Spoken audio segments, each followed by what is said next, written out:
many surprises at the Game Awards 2023, we got our first glimpse of Bethesda's upcoming Blade game. Developed by Arkane Studios Lyon, this third-person action game puts players in the shoes of Marvel's most iconic vampire hunter. It's such a natural fit that we can only question why it's been 20 years since the last Blade game. The Blade game and the upcoming Blade movie reboot are both coming at a critical time for Marvel as the company moves forward after a rough 2023 and embraces this iconic vampire hunter as a key part of its future.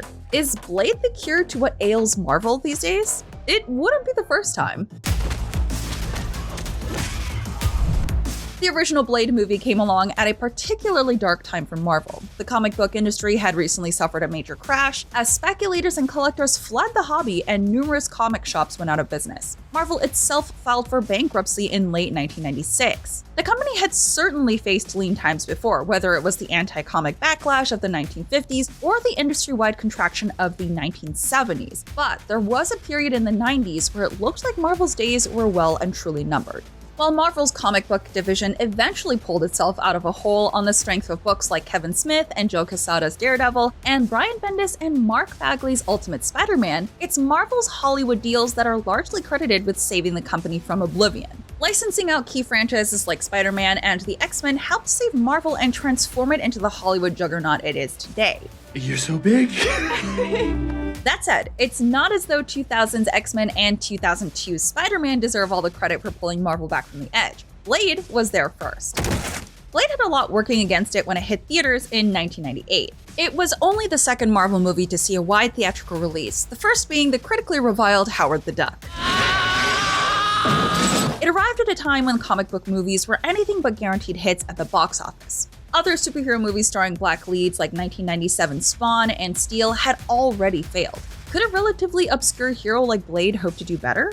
As it turns out, the answer was a resounding yes. Blade grossed $131.2 million worldwide on a budget of $45 million. The film earned praise for both Wesley Snipes' performance and Stephen Norrington's stylish direction, and to date remains one of the most well-regarded pre-MCU movies. It spawned a franchise with 2 film sequels, a short-lived TV series, and multiple video game adaptations. For Marvel, still operating on very shaky ground following its bankruptcy, Blade was a crucial light at the end of the tunnel. There's still a war going on, and I have a job to do. It's also difficult to understate just how dramatically the Blade movies have informed public perception of the character. Snipes' dour, trenchcoat-clad, cold-as-ice portrayal of Blade has become the de facto standard in all media. Marvel went so far as to rework the comic book version of Blade to bring him more in line with the movie, transforming him from an ordinary human with immunity to vampire bites to a full-fledged superhuman vampire. Marvel's comics often adopt elements of the live-action movies and series, but never has that transformation been quite so profound or as permanent as with Blade. Ooh, so exciting. Blade may not have single-handedly saved Marvel, but it was exactly the type of mainstream hit that the company needed at exactly the right time. The former C-list hero proved to be Marvel's secret weapon.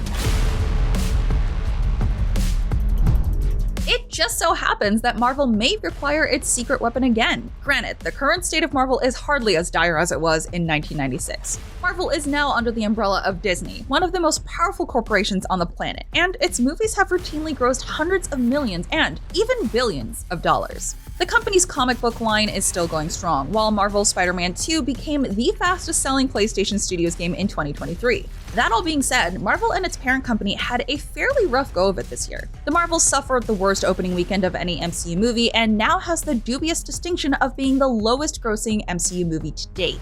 Secret Invasion received a massive critical drubbing. In general, Marvel has been struggling to achieve the same sort of critical and commercial success in the multiverse saga that it did during the Infinity Saga. Okay, let's just say I had a crisis of faith.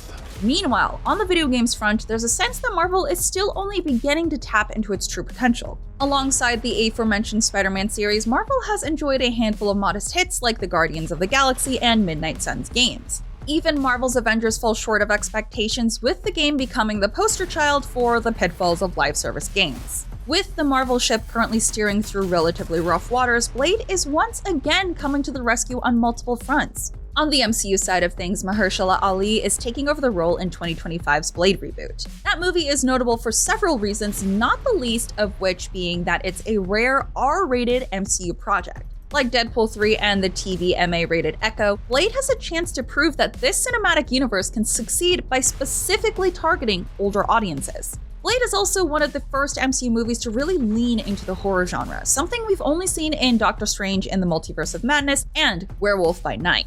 With so many complaints about superhero fatigue lately, it behooves Marvel to dabble in other genres and explore different tones. The horror-centric approach also allows Marvel to tackle a superhero film with a smaller, more intimate scale. Not every Marvel movie needs to be a $200 million epic. Again, the original Blade only cost $45 million to make, and it still looks pretty darn good, 90s CGI blood gods notwithstanding.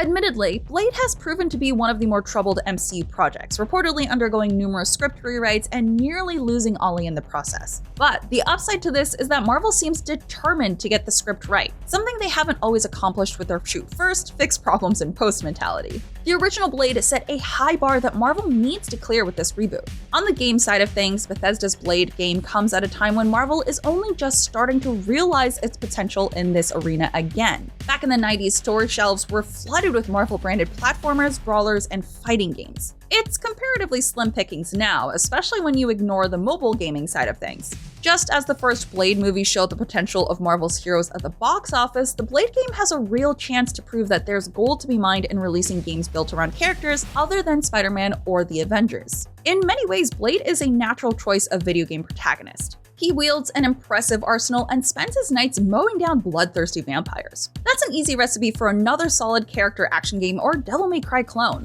But Arkane's development history also hints at some intriguing possibilities for the Blade game. Both the Dishonored series and 2021's Deathloop are distinguished by player choice. They present a series of goals and leave it up to the player to decide exactly how to carry them out. Do you want to charge in headlong and annihilate your foes? Would you rather opt for a more silent and stealthy approach? These games go to great lengths to accommodate different playstyles and encourage experimentation. We know very little about the gameplay of Blade, other than that it's a third-person game rather than Arkane's usual first-person approach. But it's easy to see how this emphasis on customization and personal playstyles could influence the gameplay.